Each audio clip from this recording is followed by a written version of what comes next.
e o que carregamos tem poder. Na Bíblia, o sal foi usado em momentos-chave para estabelecer significados profundos. Em Levítico 2:13, Deus ordena aos israelitas: "E temperarás com sal toda oferta que apresentares, e nunca deixarás faltar à tua oferta o sal do pacto do teu Deus. Em toda a tua oferta oferecerás sal." Esse mandato mostra que o sal não era apenas mais um ingrediente.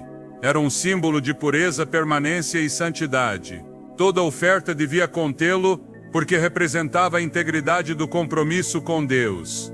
Era uma forma de garantir que o que se entregava em sacrifício fosse oferecido com um coração íntegro, sem corrupção, e sob um pacto que deveria durar para sempre. Quando Deus utiliza elementos como o sal para representar verdades espirituais, Ele nos está ensinando a olhar além do físico. Ele nos convida a discernir que o natural pode se transformar em um canal do sobrenatural quando ativado com fé e obediência. Em 2 Reis 2:19 e 22, é relatado um episódio fascinante que demonstra isso com clareza. O profeta Eliseu foi chamado para intervir em uma cidade cujas águas estavam contaminadas, causando esterilidade e morte. Então Eliseu pediu um recipiente novo com sal, foi até a fonte da água, e após derramar o sal declarou: "Assim diz o Senhor, eu purifiquei estas águas, elas não causarão mais morte nem esterilidade." E a Escritura acrescenta que desde aquele dia as águas ficaram sãs. O que realmente mudou aquele ambiente? Foi o sal em si? Não. Foi a combinação de um ato profético, uma declaração de fé e um coração que entendia a autoridade delegada por Deus. Eliseu não agiu por impulso nem por superstição. Ele agiu sob uma instrução divina, usando um elemento físico como veículo de um poder espiritual. Muitos crentes hoje em dia esqueceram o poder simbólico do que têm em suas mãos. Acreditam que as batalhas espirituais só podem ser vencidas com grandes orações ou intervenções dramáticas, quando muitas vezes Deus deseja que ativemos nossa fé por meio do simples. O sal é um lembrete disso. Ele tem o poder de preservar, purificar e transformar, mas apenas quando usado sob a orientação do Espírito Santo. Quando aplicamos sal com fé, com uma oração dirigida ao céu, não estamos invocando magia nem repetindo rituais vazios. Estamos ativando um princípio eterno. Deus honra a obediência e transforma o pequeno em um instrumento de milagres. Assim como a vara de Moisés abriu o mar, assim como o azeite da viúva não se esgotou, assim como os 5 pães e 2 peixes alimentaram multidões. O sal nas mãos de Deus pode ser o início de uma limpeza profunda em nossas vidas e em nossos lares. O problema de muitos cristãos não é a falta de recursos, mas a falta de discernimento espiritual. Eles têm o sal em casa, mas não compreenderam seu potencial profético. Caminham em derrota porque desconhecem as armas que o céu já colocou à sua disposição. Em Marcos 9:50, Jesus diz algo surpreendente. "Bom é o sal, mas se o sal se tornar insípido, com que o temperareis? Tende sal em vós mesmos e vivei em paz uns com os outros." Aqui o sal é diretamente associado à paz, à harmonia interior e à estabilidade espiritual. Quantos lares hoje precisam exatamente disso? Paz, harmonia, proteção contra o que contamina, e no entanto estão expostos ao oposto porque deixaram de consagrar seu ambiente.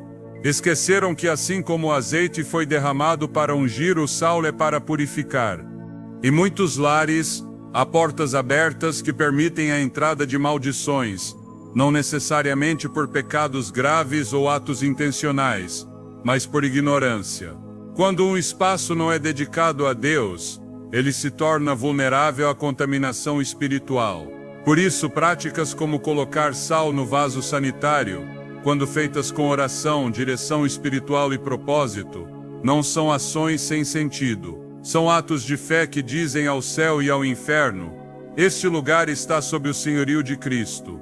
Nada impuro tem autoridade aqui." Ao colocar sal no lugar onde simbolicamente se descarta o sujo, está se dizendo: "Senhor, limpa tudo que está oculto, toda raiz de impureza, tudo que não vejo, mas que contamina."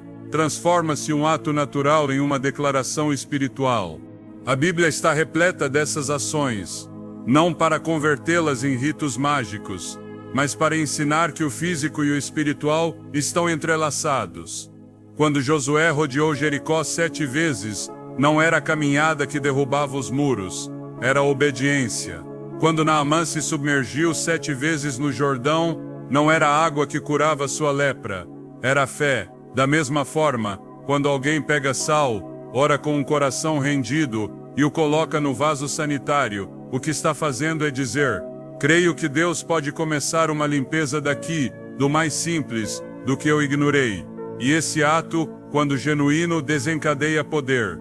É necessário redescobrir o simbolismo espiritual do sal em nosso tempo.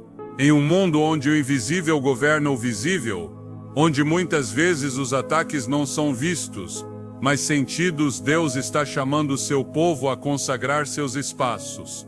E o sal é uma ferramenta para isso.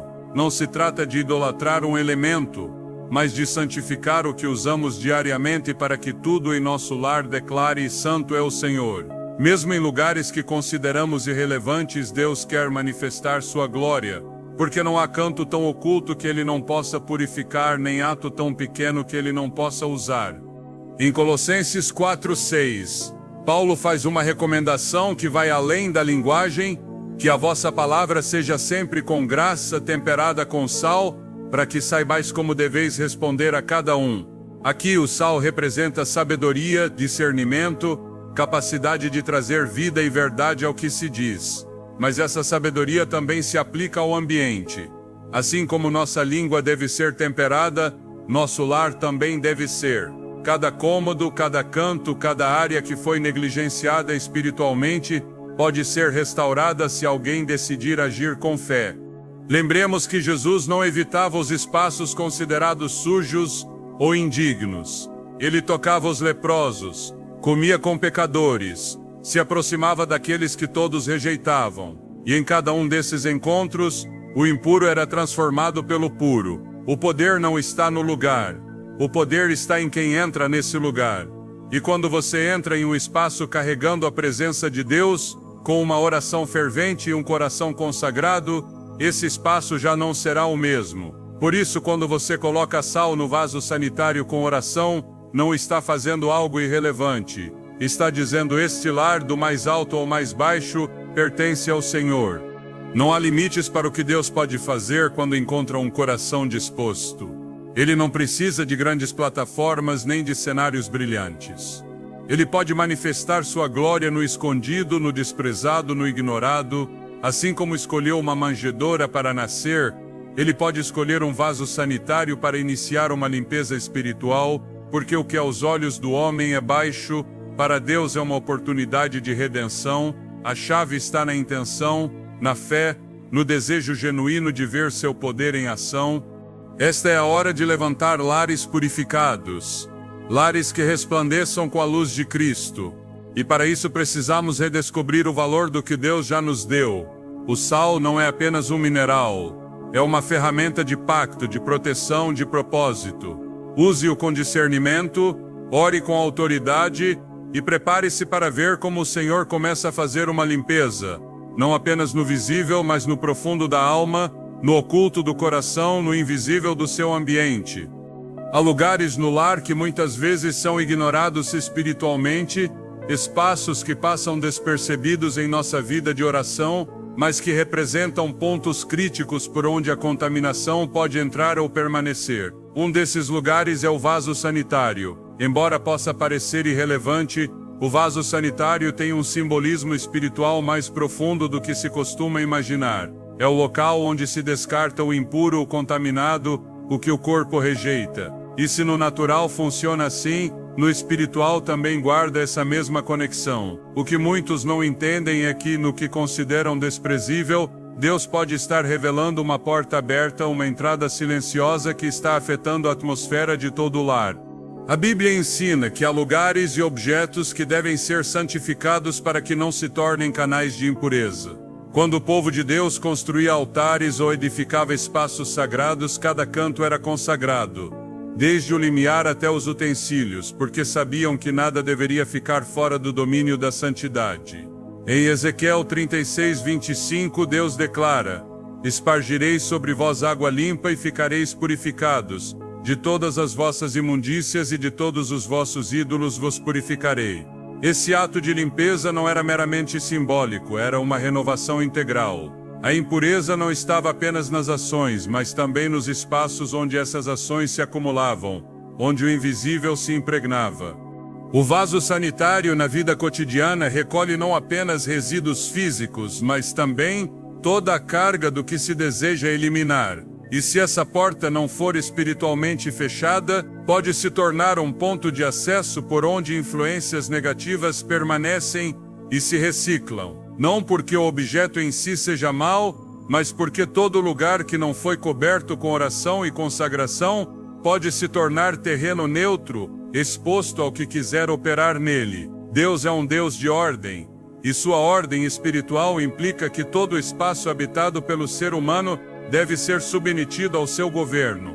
No livro de Levítico são estabelecidas detalhadamente as instruções para a purificação de todo tipo de espaço, porque cada ambiente tinha o potencial de afetar o bem-estar espiritual do povo. Não se tratava de obsessão pela limpeza externa, mas de uma consciência espiritual que reconhecia que o físico e o espiritual estão intimamente entrelaçados. Quando o sacerdote entrava no tabernáculo, não podia omitir nenhuma parte do ritual, porque um único detalhe descoberto poderia anular toda a oferta. Da mesma forma, quando em um lar certas áreas são negligenciadas por serem consideradas sem valor espiritual, abre-se uma brecha por onde a opressão encontra permanência.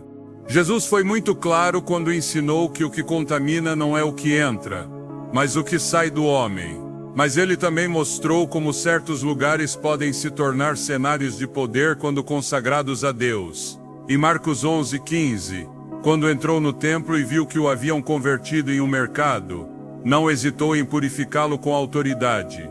Ele não o ignorou, não o deixou como estava. Seu zelo pela santidade do lugar foi tão forte que disse: "A minha casa será chamada casa de oração para todas as nações, mas vós a fizestes covil de ladrões." Esse princípio também se aplica ao lar.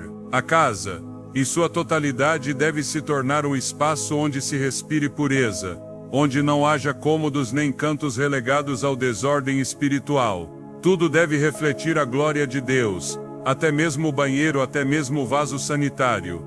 O inimigo não precisa de portais espetaculares para operar, basta-lhe encontrar negligência espiritual. Por isso, quando se fala de maldições ocultas, muitas vezes não se trata de feitiçarias lançadas intencionalmente, mas de portas que nunca foram fechadas. A Bíblia diz em Efésios 4:27, "Nem deis lugar ao diabo." A palavra-chave aqui é lugar. Isso implica espaço, território, acesso, e qualquer lugar onde o governo de Deus não foi estabelecido pode se tornar esse espaço cedido. Não porque Deus não tenha poder, mas porque ele respeita a ordem do livre-arbítrio e espera ser convidado a governar cada área sem exceção. Quando um crente decide orar sobre o vaso sanitário e colocar sal com uma oração de autoridade, está aplicando um princípio espiritual milenar: consagrar o impuro para que seja purificado, fechar toda fonte que possa estar filtrando contaminação, declarar que até mesmo o lugar dos resíduos está sob o controle do Altíssimo. No mundo espiritual, nada é insignificante. O próprio Jesus ensinou que um pouco de fermento leveda toda a massa. Da mesma forma, um canto não consagrado pode afetar o ambiente espiritual de todo um lar. A opressão, o desânimo, a fadiga espiritual constante podem ter raízes em espaços que não foram dedicados ao Senhor.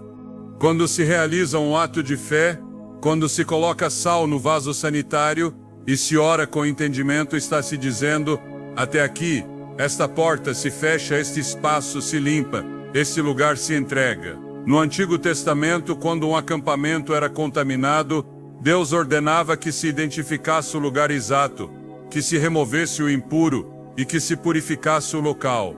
Não bastava pedir perdão, era necessário agir.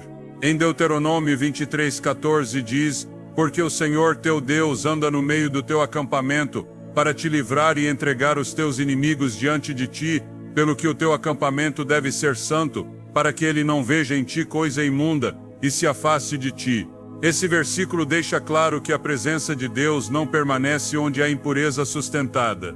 E se o vaso sanitário representa o lugar onde se descartam coisas, então deve ser precisamente um dos primeiros locais a serem santificados. O ato de colocar sal nesse lugar não é superstição.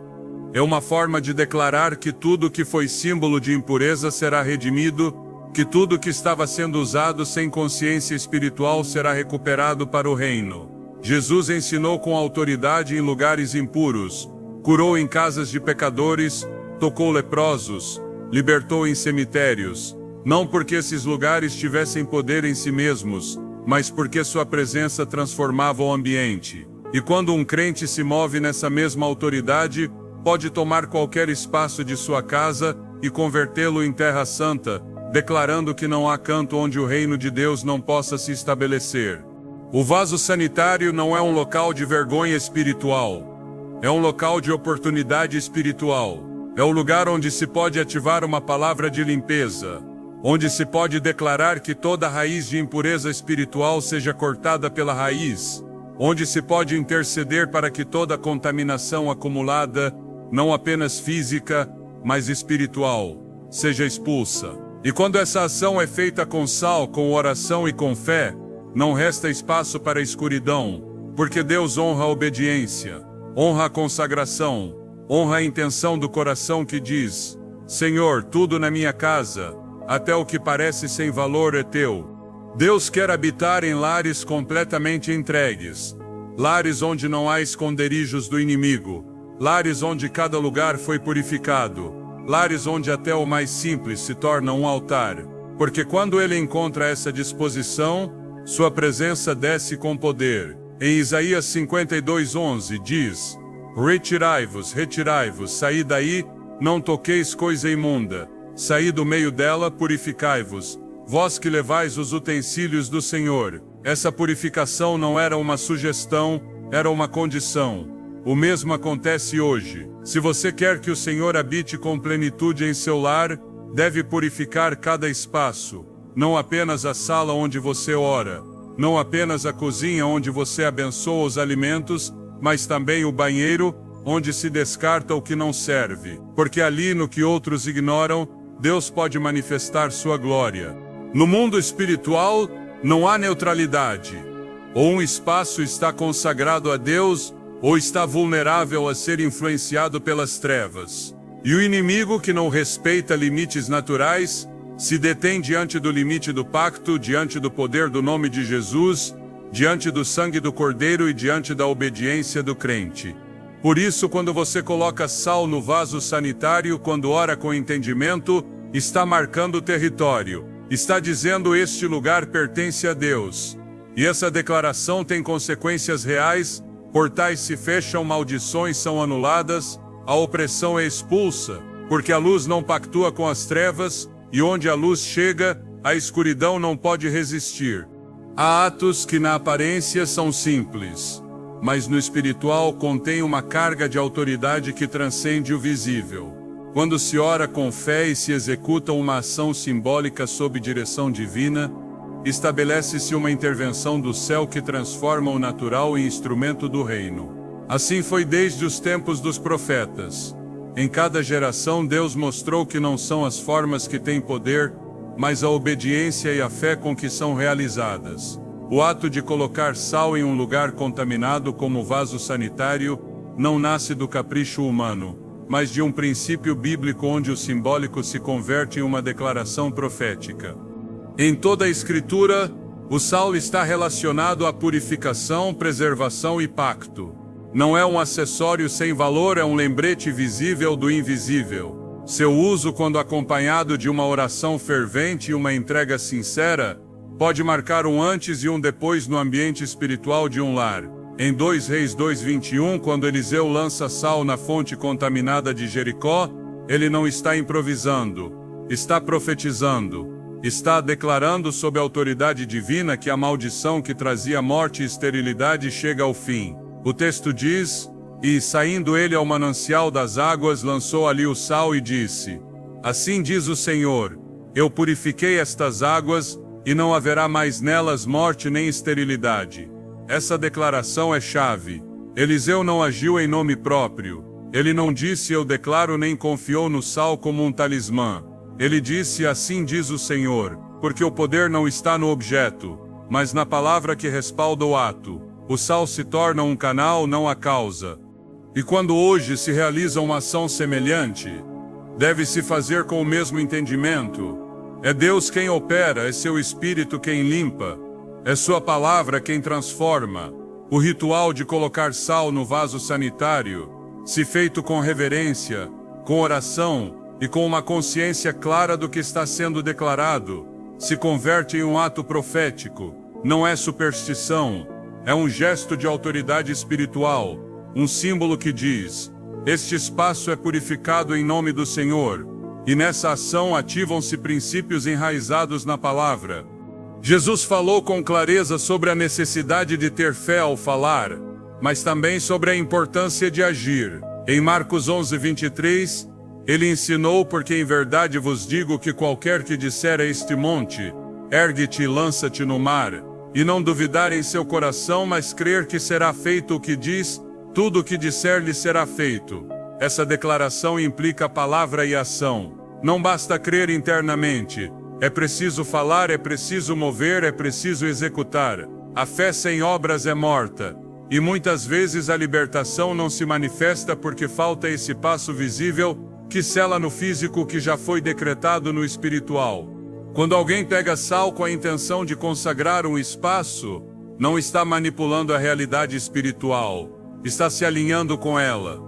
Está dizendo que sua casa não será território neutro, que cada canto será consagrado, que não haverá espaço para impurezas nem contaminação. A oração que acompanha esse ato não deve ser repetida mecanicamente, mas expressada com autoridade e certeza. Em nome de Jesus, deve-se declarar que toda obra das trevas fica anulada, que todo portal oculto é fechado, que toda atmosfera espiritual carregada de morte, doença, discussão ou estagnação fica interrompida pelo poder do Altíssimo, porque o que se liga na terra fica ligado no céu, e o que se desliga na terra fica desligado no céu, como disse o Senhor em Mateus 18:18. E quando se pronuncia uma palavra com base nessa promessa, não há força do inimigo que possa resistir.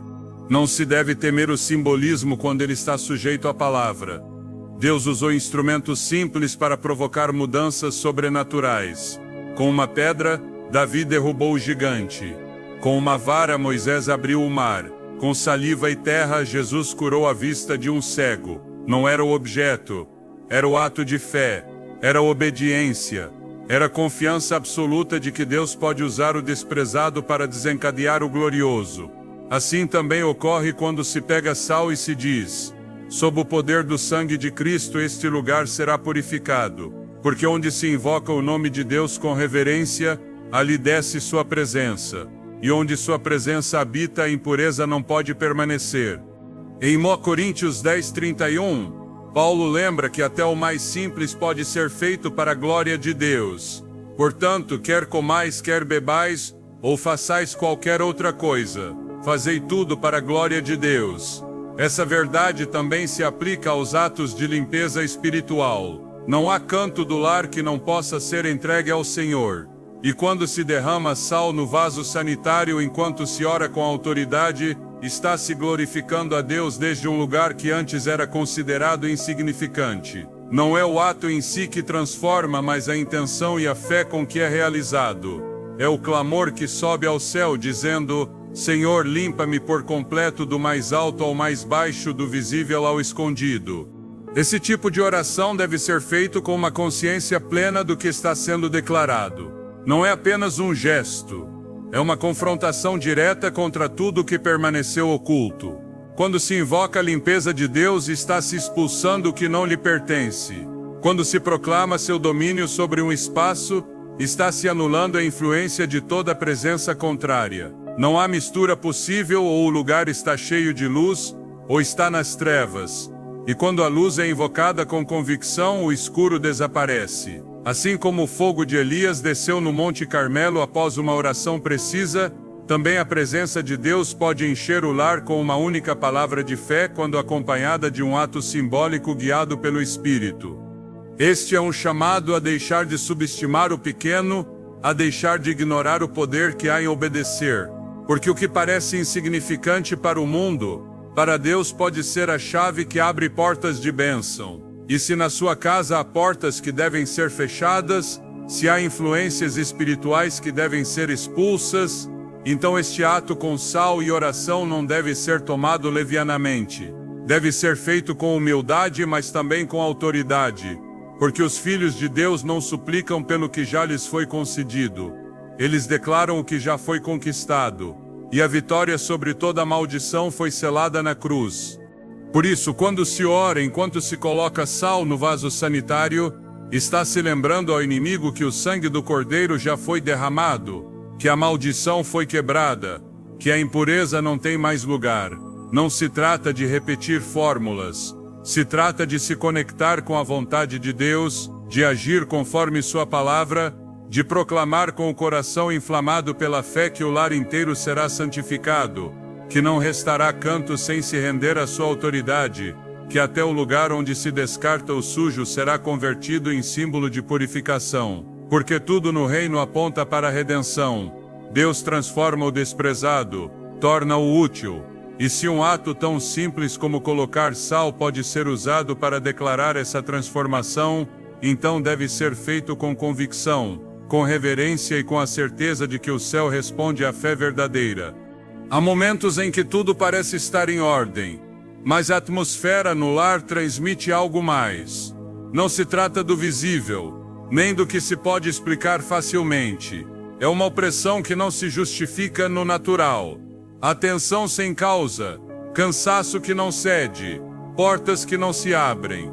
E é então que a alma começa a se perguntar se há algo mais operando, algo que não se vê, mas que se manifesta. Na Bíblia, as maldições não eram meramente palavras negativas, eram realidades espirituais ativadas por desobediência, idolatria e injustiça, e às vezes por ignorância.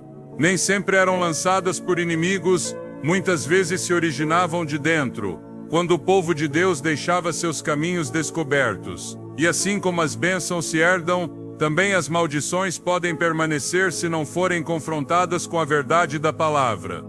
Em Deuteronômio 28 são apresentados dois caminhos, bênção ou maldição. Não há uma terceira via neutra. A obediência abre a porta para a proteção divina. A desobediência, por outro lado, ativa consequências espirituais que afetam não apenas o indivíduo, mas sua casa, sua terra, seu descanso e sua descendência.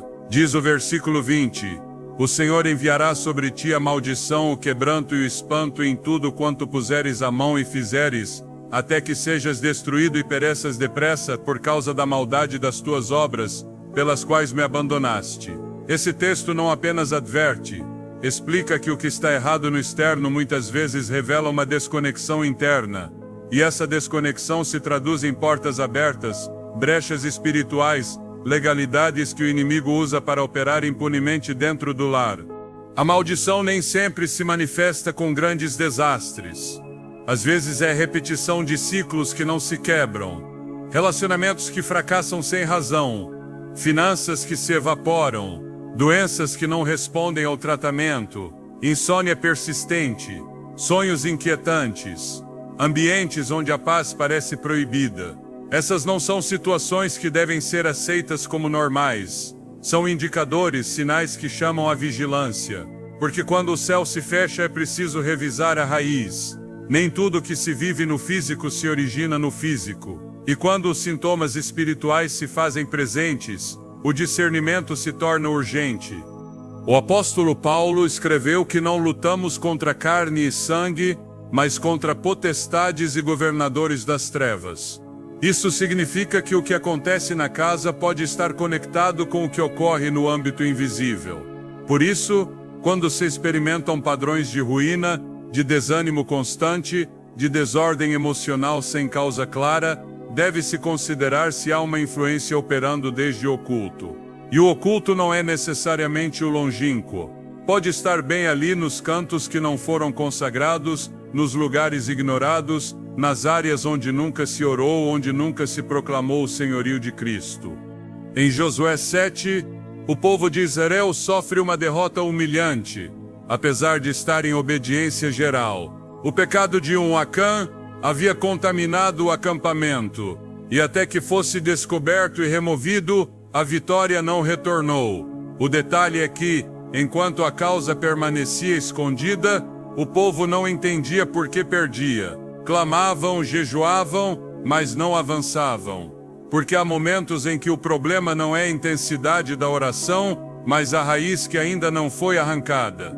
E se na sua casa se repete a mesma frustração, se parece que algo bloqueia sem explicação, nem sempre se trata de falta de esforço, mas de uma contaminação espiritual que ainda não foi confrontada com a luz. Deus não age por acaso. Seu Espírito revela o que está oculto quando há disposição para ouvir. Em Ezequiel 8, o profeta é levado em visão ao templo, e ali vê as abominações escondidas que estavam contaminando a casa de Deus. Não era o externo que impedia a glória, era o interno, o invisível, o que se praticava em segredo. Isso ensina que não basta que o lar pareça limpo. Ele deve estar espiritualmente limpo. E isso só acontece quando todo o espaço foi submetido à revisão, quando se permitiu que a luz de Deus exponha e desaloje tudo o que não lhe pertence. Uma maldição pode se manifestar por heranças não cortadas, pela idolatria de gerações passadas, por pactos feitos sem conhecimento, por objetos consagrados a forças contrárias, por palavras malditas que nunca foram revogadas. E embora Cristo tenha pago por toda a redenção, essa redenção deve ser ativada, deve ser apropriada. O inimigo não solta terreno até que alguém o expulse com autoridade. E essa autoridade não se exerce desde o temor, mas desde a verdade de que quem está em Cristo é uma nova criatura, a verdade de que todo joelho se dobra ante seu nome, a verdade de que nenhuma arma forjada prosperará. Se o lar não tem paz, se o ambiente se carrega com discussões sem motivo, se os sonhos são interrompidos por sombras, se o cansaço se intensifica ao entrar, é momento de avaliar, não com superstição, mas com discernimento, não com medo, mas com autoridade. Porque Deus não deixa seu povo confuso. Ele revela, Ele guia, Ele entrega a direção precisa quando há disposição para obedecer. Em Malaquias 3, Deus acusa o povo de viver sob maldição por reter o que lhe pertence. E no mesmo capítulo, Ele dá a solução, obediência, entrega e restauração do pacto. O mesmo acontece em cada caso onde há ruptura espiritual, deve haver reparação. E essa reparação começa com rendição, com oração, com limpeza. Por isso, quando se fala de atos simbólicos, como colocar sal no vaso sanitário, não se está exagerando uma ação. Está exagerando uma ação, está se respondendo a uma realidade. Se o inimigo usou o oculto para entrar, Deus usará o visível para purificar.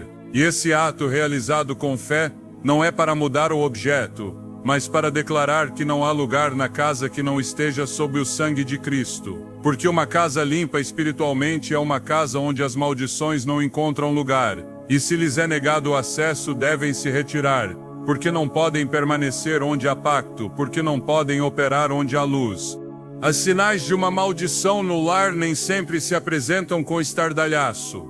Às vezes são como pequenas rachaduras que, com o tempo, permitem a entrada de tempestades. Por isso é necessário estar atento, não para viver com temor, mas para caminhar com vigilância. Jesus ensinou que o ladrão vem apenas para roubar, matar e destruir, mas também disse que ele veio para dar vida, e vida em abundância. Essa promessa não é apenas para o coração, é para o ambiente, é para o lar, é para cada quarto, cada móvel, cada detalhe onde ele é entronizado.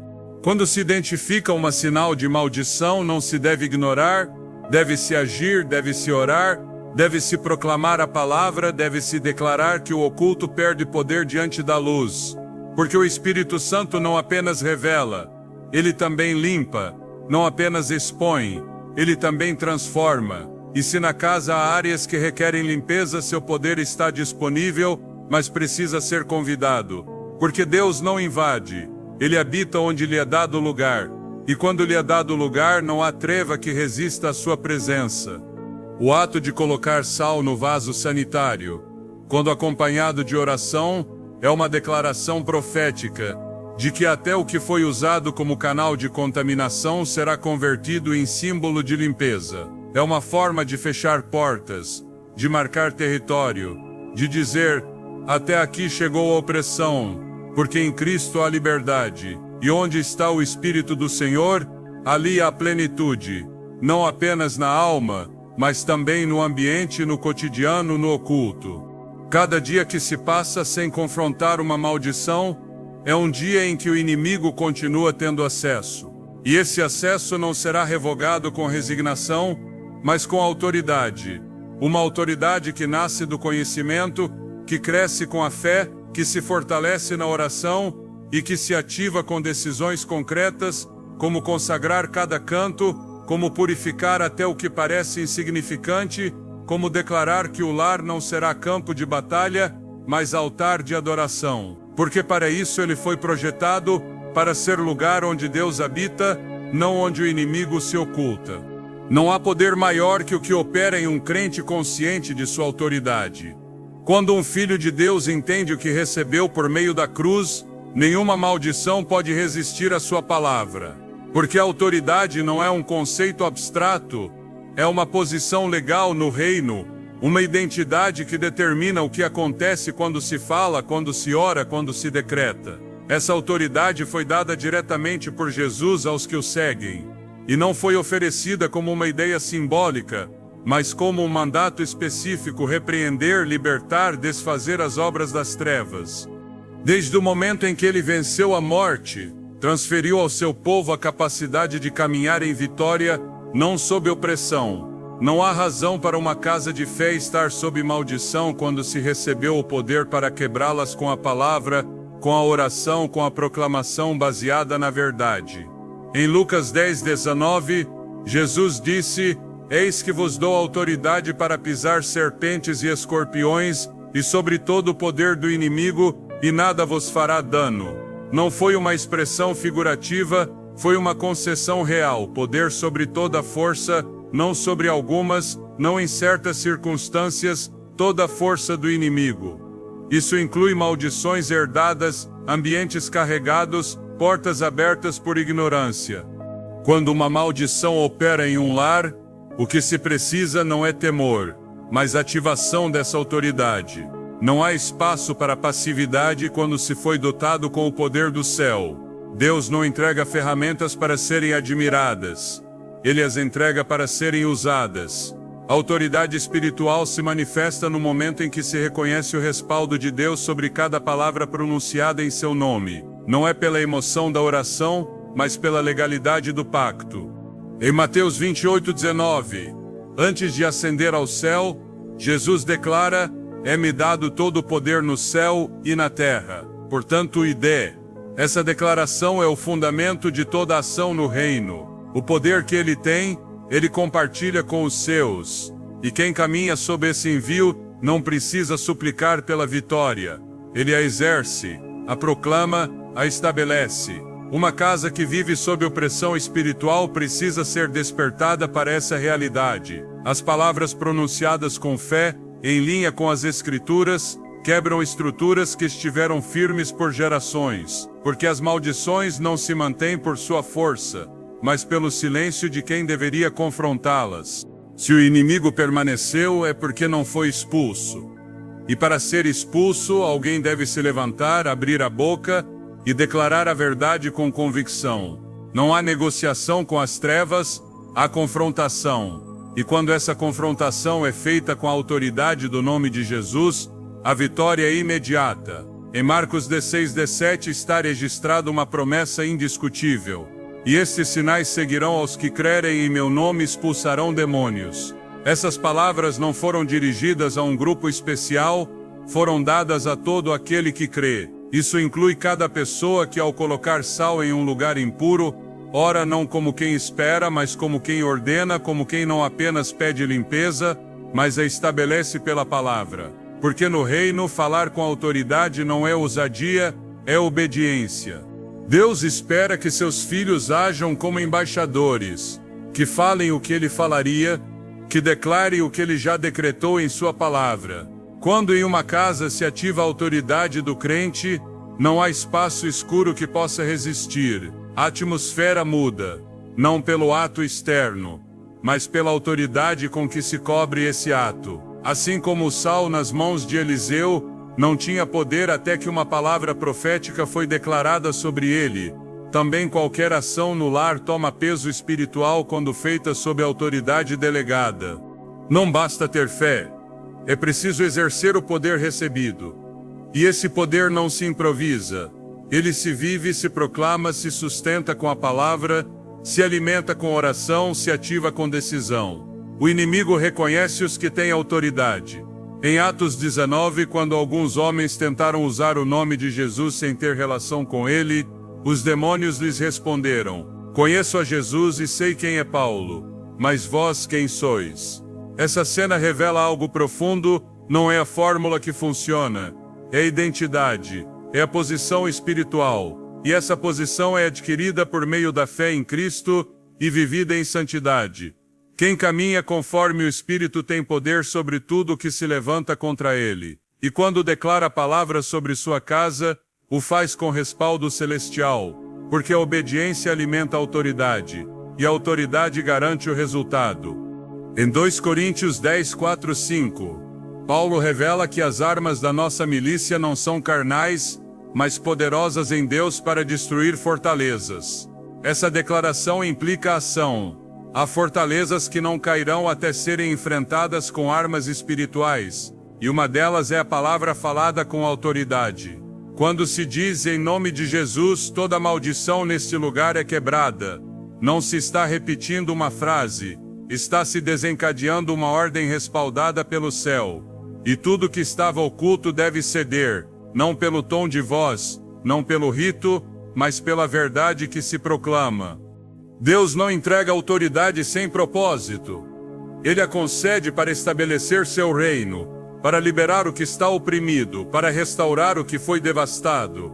Quando o crente usa essa autoridade com clareza, vê resultados. Porque não se trata de uma ilusão emocional, é uma realidade espiritual. O Espírito Santo confirma cada palavra que se alinha com o coração do Pai. E quando se limpa um lugar com sal e oração, quando se proclama que esse espaço pertence a Deus, quando se repreende toda presença contrária, a atmosfera muda, não por esforço humano, mas por obediência ativa à verdade revelada. A autoridade não precisa de cerimônias complexas, precisa de convicção.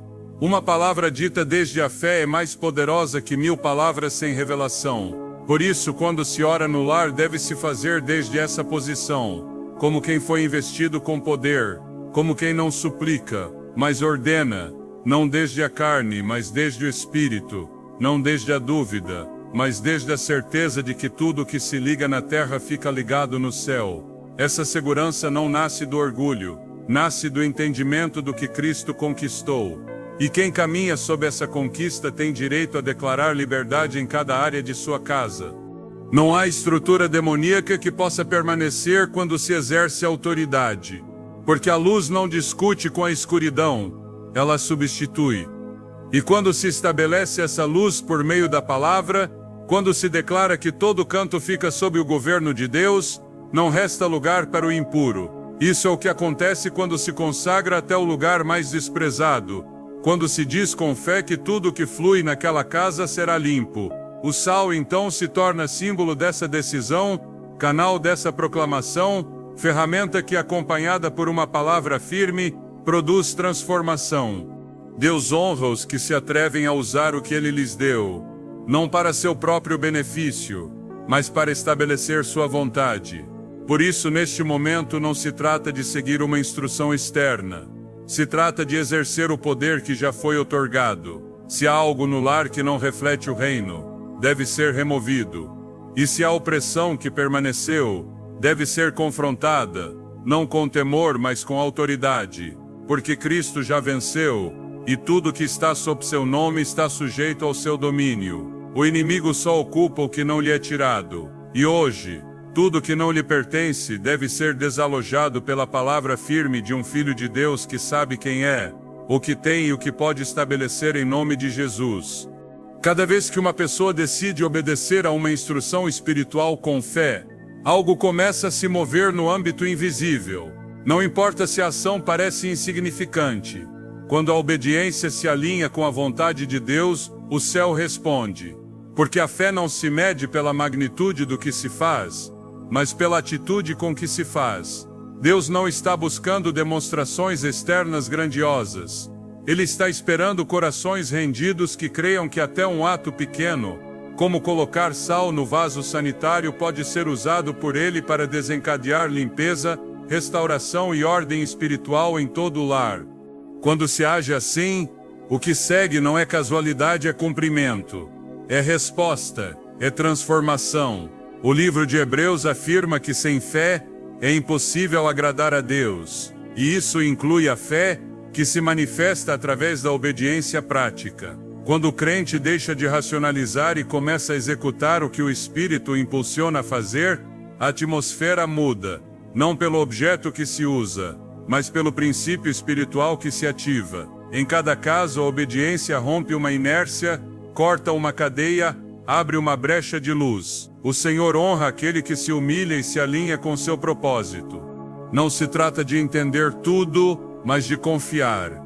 E quando há confiança, a ação se converte em declaração, e a declaração em decreto respaldado desde o trono. A Escritura está cheia de episódios onde a obediência abriu dimensões novas. Pedro lançou a rede após uma noite de fracasso, simplesmente porque Jesus o ordenou. Naamã se submergiu 7 vezes no Jordão, embora no início não entendesse. Josué rodeou muros em silêncio durante dias. Nenhuma dessas ações tinha sentido lógico, mas todas foram instruções específicas que, quando obedecidas, desencadearam resultados sobrenaturais. Assim também ocorre quando o crente age com simplicidade de espírito, movido não por lógica humana, mas por discernimento espiritual. Deus não precisa do grande, Ele precisa do disposto. Quando se obedece com fé e se coloca sal em um lugar marcado por impureza, o ato se converte em intercessão silenciosa, uma palavra viva, uma profecia visível, porque o que se faz no físico se torna sinal do que se estabelece no espiritual. As trevas reconhecem o território marcado pelo sangue do Cordeiro. Fogem diante de uma casa que foi ativamente consagrada. Não há opressão que possa permanecer em um ambiente onde se decretou santidade. A obediência levanta muralhas invisíveis. Converte o cotidiano em altar. O Espírito se manifesta onde é honrado. E cada passo de obediência abre mais espaço para sua presença. Jesus ensinou que os verdadeiros adoradores o adoram em espírito e em verdade. E isso inclui obedecer com atos que parecem simples, mas que nascem de uma verdade interna, de um desejo profundo de ver Deus reinar em cada espaço do lar. Quando alguém decide não ignorar mais os sinais de impureza, quando toma ação com autoridade, o que segue é uma transição. O ambiente que antes estava pesado se alivia. A tensão que era constante se rompe. O sono que era interrompido se torna profundo. A oração que era difícil flui com liberdade, porque o Espírito encontra lugar onde há ordem, onde há obediência, onde o terreno foi limpo. Em Isaías 1:19 declara-se: Se quiserdes e obedecerdes, comereis o melhor desta terra. Essa promessa não é apenas territorial, é espiritual. O melhor da terra é a paz que excede todo o entendimento, é a atmosfera livre de cargas, é a casa que se converte em refúgio. Quando se obedece com fé, até o mais desprezado se torna ferramenta de restauração, não porque tenha poder por si só, mas porque Deus decide usar o fraco para envergonhar o forte, o simples para manifestar o eterno, o esquecido para revelar o glorioso. Uma casa onde se obedece não precisa de explicações humanas para justificar os câmbios. A transformação se sente, se percebe e se estabelece. Porque o que Deus purifica permanece limpo. E quando uma família decide tomar ação espiritual, não apenas o presente se beneficia, a herança se assegura, o ciclo se rompe, um novo começo se estabelece. A obediência com fé não apenas limpa, sana, fortalece, renova, restaura o design original. Cada canto do lar tem o potencial de ser um ponto de encontro com Deus. E quando alguém decide não deixar fora nenhum espaço, quando consagra até o que outros chamariam de insignificante, ativa-se um princípio de honra, porque Deus habita onde é honrado e sua presença enche tudo. Onde antes havia vazio, chega plenitude. Onde antes havia resistência, chega fluidez. Onde antes havia opressão, chega liberdade. Obedecer com fé não é seguir fórmulas, é caminhar sob revelação, é agir com convicção, é estabelecer no natural o que já foi decretado no eterno. E quando se faz assim, os resultados não tardam, porque Deus responde ao coração sincero, ao espírito que se humilha, à casa que decide ser lugar de sua glória. A verdadeira transformação começa quando decidimos que nada em nossa vida ficará fora do domínio de Deus. Não há lugar, objeto ou circunstância que escape de seu poder redentor. Quando lhe entregamos tudo, até o que outros jamais considerariam espiritual, o ato de colocar sal no vaso sanitário, longe de ser um gesto sem sentido, se converte em uma declaração profunda. Nesta casa, tudo está sob o governo do Altíssimo. Essa decisão vai além do físico. Marca uma mudança de mentalidade, porque já não se trata de viver na defensiva, esperando que as coisas mudem, mas de assumir o papel que Deus nos deu, ser guardiões do território que nos confiou. Quando uma pessoa compreende que tem a responsabilidade de proteger a atmosfera espiritual de seu lar, começa a viver com propósito. Já não permite que o desordem, a passividade ou a negligência espiritual contaminem o que Deus quer habitar. Começa a ver seu entorno como parte do reino. Sua sala já não é apenas um espaço de descanso, é um lugar onde o Espírito pode falar. Sua cozinha não é apenas onde se preparam alimentos, é onde se abençoa a provisão do céu. Até seu banheiro, o lugar dos resíduos, se transforma em símbolo de purificação quando consagrado com entendimento. Essa é a revolução silenciosa da fé obediente. Transforma o cotidiano em terreno santo. A palavra ensina que somos templo do Espírito Santo. E se nosso corpo é templo, como não seria também o lugar onde vivemos? Porque o que acontece no lar afeta diretamente o coração. A atmosfera que respiramos, a energia espiritual que se move em nossos espaços, influencia nossas emoções, decisões e a maneira como nos relacionamos com Deus. Por isso, cada ação espiritual que realizamos em casa não é um ritual vazio. É uma preparação para que sua glória repouse ali. É a criação de um ambiente onde a fé amadurece, onde a paz se instala, onde a presença divina encontra descanso. Há quem tenha passado anos lutando com cadeias que nunca ousou identificar. E às vezes a chave para quebrá-las não é um grande evento espiritual, mas um pequeno ato de obediência que ativa o que estava esperando há tempo. Não porque o ato tenha poder por si só, mas porque é um sinal de que o coração se rendeu completamente. Deus não pede demonstrações, Ele pede entrega, Ele pede disponibilidade. E quando vê que o crente está disposto a levá-lo até o mais escondido de sua vida, responde com poder. A limpeza espiritual começa com uma decisão interior, mas se confirma com passos visíveis, não porque Deus precise de provas, mas porque nós precisamos declarar com nossos atos que estamos alinhados com o que creemos. O ato de colocar sal no vaso sanitário, quando nasce do discernimento e da fé, se converte em um eco do clamor do coração: vem, Senhor, e toma controle absoluto. Esse clamor não fica sem resposta. Esse clamor abre o céu. O que Deus faz nem sempre vem envolto em espetacularidade. Muitas vezes vem em forma de paz onde antes havia tormenta, de descanso onde havia insônia, de harmonia onde só havia tensão. Assim Ele opera no profundo, no invisível, mas deixando marcas indeléveis. E quando uma casa foi marcada por sua presença, nada volta a ser igual. Hoje se abre a oportunidade de selar seu lar com pacto, de declarar que não haverá canto que fique sem consagrar, que tudo que representava resíduo será redimido, que até o mais ignorado será transformado, porque onde se obedece com fé, Deus se manifesta com poder, e se você decidir agir, Ele responderá: assim sempre foi, assim sempre será. Amém. Porque tu és pó, e ao pó retornarás. E em Gênesis 5 menciona isso, diz isso, e ele morreu 11 vezes. Você vai morrer. Você está preparado para morrer? A Escritura diz: prepare-se para morrer, prepare-se para encontrar Deus. Está ordenado ao homem morrer uma vez, e depois disso. Mas Satanás sussurrou a Adão e Eva e disse: certamente não morrerás. E ele ainda usa a mentira em você. Você diz: outra pessoa vai morrer naquele acidente de automóvel. Vai ser outra pessoa que vai pegar pneumonia e morrer. Vai ser outra pessoa que vai ter câncer. É outra pessoa que vai ter um ataque cardíaco. Mas um dia desses será você. Olhamos para nossas telas e vemos filmes como Gable e Lombard ou fotos de Marilyn Monroe e achamos que eles estão vivos.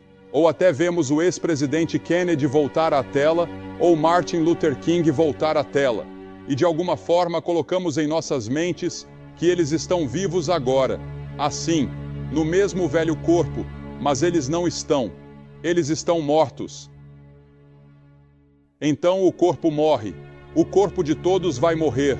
Seu corpo irá para o túmulo.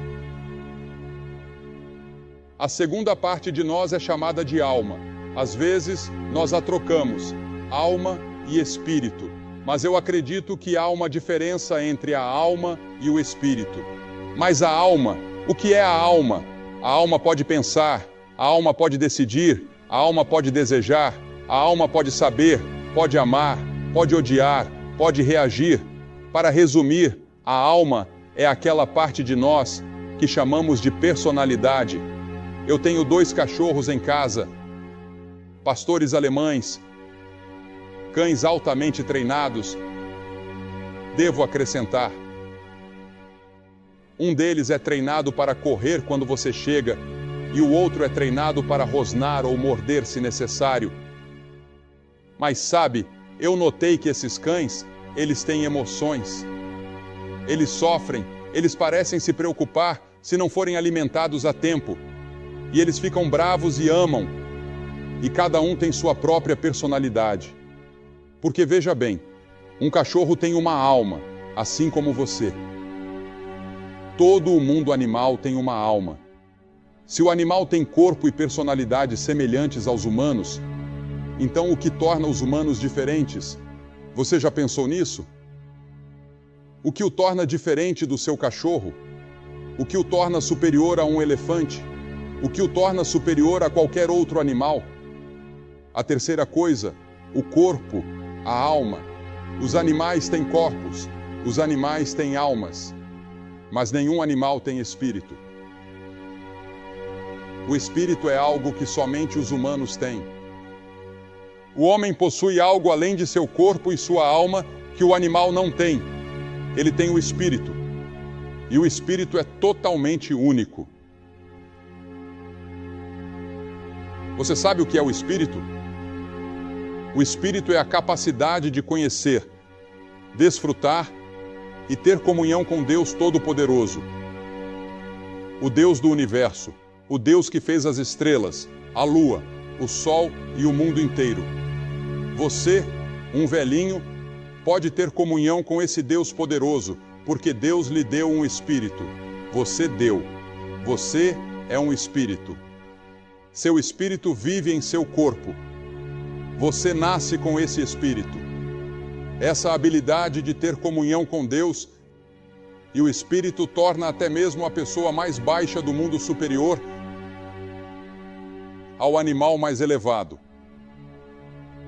Assim, a raça humana opera em 3 níveis: fisicamente com o corpo, socialmente com a alma, espiritualmente com o espírito. Agora a questão é: o que aconteceu com nossos espíritos? A Bíblia diz que nossos espíritos estão mortos em pecado e transgressões. Nós nos rebelamos contra Deus e nossos espíritos foram separados de Deus e nossos espíritos estão mortos. E a razão pela qual Jesus Cristo veio e morreu na cruz foi para nos reconciliar com Deus. O pecado separou meu espírito de Deus. não posso ter comunhão com Deus, não posso conhecer a Deus. Posso estudar teologia a vida toda e nunca encontrar Deus. Posso estudar filosofia a vida toda e nunca encontrar Deus. Posso ser o cientista mais brilhante do mundo e nunca encontrar Deus. Porque algo se interpôs entre meu espírito e Deus, e esse algo é pecado. E a Bíblia diz: todos pecaram e carecem da glória de Deus. Você é um pecador. Eu sou um pecador separado de Deus. Este é um planeta em que todos os seres humanos nascem, separado de Deus.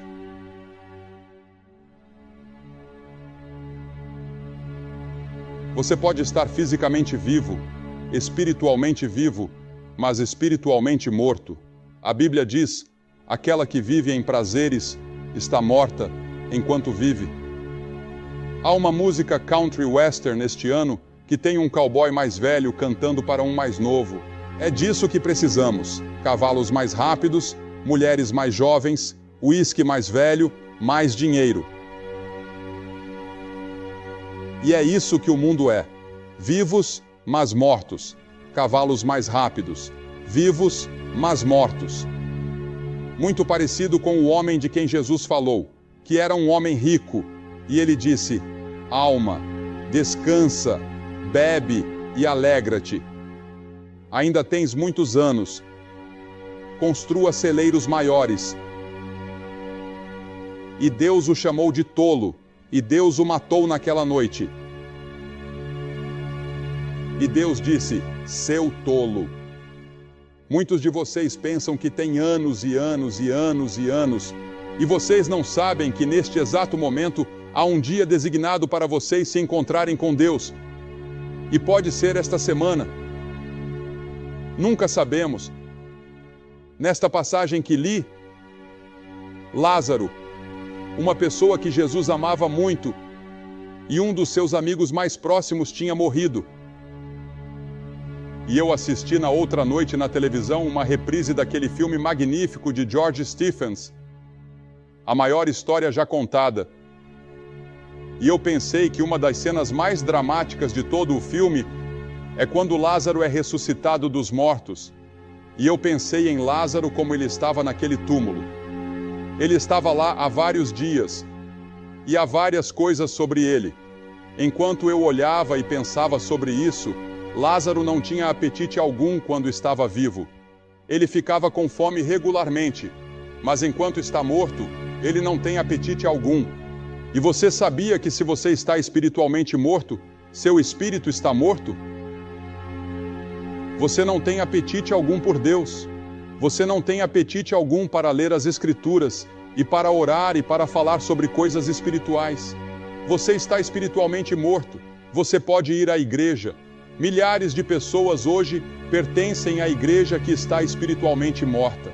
Elas realmente não têm apetite por Deus, por comunhão com Deus. E a segunda coisa sobre Lázaro que pensei foi que não havia atividade. Uma pessoa espiritualmente morta não tem atividade espiritual. Ela tem muita atividade física e atividade social, mas pouca atividade em nome do reino de Deus.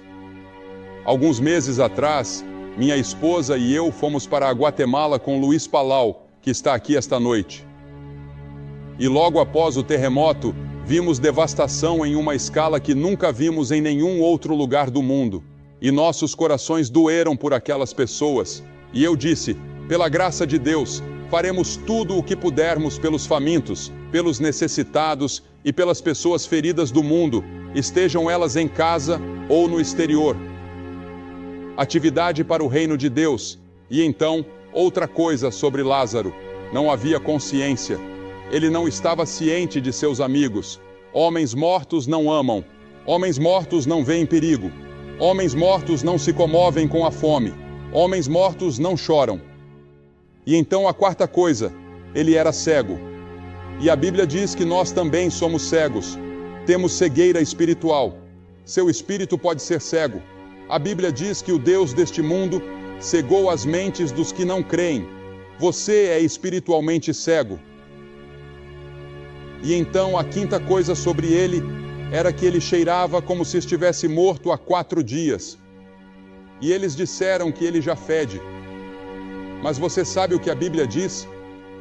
A Bíblia diz que toda a nossa justiça e nossa bondade que tentamos acumular para agradar a Deus cheiram aos olhos de Deus. É como trapos imundos. A Escritura diz em Isaías 64, capítulo 6, que somos salvos pela graça, por meio da fé que não vem de nós mesmos. É dom de Deus, não de obras, para que ninguém se glorie. E então a sexta coisa sobre Lázaro era que ele estava amarrado. Você sabe, o método oriental de embalsamamento era um dos mais eficazes que o mundo já conheceu. Consistia em envoltórios infinitos, e ainda assim, você está vivo esta noite. Fisicamente, você está vivo no que diz respeito à sua atividade social, mas você está preso e espiritualmente morto. Você está preso por hábitos e pecado. Johnny Cash falou há pouco sobre drogas e álcool, e os homens estão presos pela corrente do hábito. A luxúria e o pecado das drogas, a luxúria por dinheiro, a luxúria da carne, o orgulho da vida, pecados sexuais, tudo isso indica morte espiritual. Almamente, você está vivo. Fisicamente, você está vivo, mas seu espírito está morto para Deus. Você gostaria de ser vivificado esta noite? Totalmente, completamente realizado, totalmente vivo, espiritualmente? O que você pode fazer? Bem, vamos pensar. O que poderíamos fazer por Lázaro agora que ele está morto? Vamos dar-lhe um pouco de comida. Eles dizem, bem, o que precisamos fazer é alimentar a todos. Jesus não alimentou todo mundo quando veio. Você sabia que há milhares de milhões de pessoas famintas no mundo? Temos compaixão, devemos fazer o que podemos, mas isso não traz reconciliação com Deus. Eles têm uma fome mais profunda, uma necessidade mais profunda a ser satisfeita, e essa é a necessidade de reconciliação com Deus. Você diz, daremos às pessoas uma moradia melhor. Tudo bem, devemos dar às pessoas uma moradia melhor. E eu sou a favor de tudo que possa dar uma moradia melhor às pessoas neste país e às pessoas em todo o mundo. Mas isso não traz o espírito de volta. O espírito está morto. O homem tem uma necessidade mais profunda. A maior necessidade do homem é a reconciliação com Deus. E foi isso que Cristo veio fazer na cruz. Você diz, bem, talvez eles precisem de mais entretenimento, mudar o ambiente deles, sabe? Muitos intelectuais hoje, eu percebo, estão ficando desiludidos com toda a raça humana. Eles estão desiludidos porque não conseguem entender que o problema da raça humana é um problema espiritual. O problema da raça humana não é um problema da alma. O problema da raça humana não é um problema físico. O problema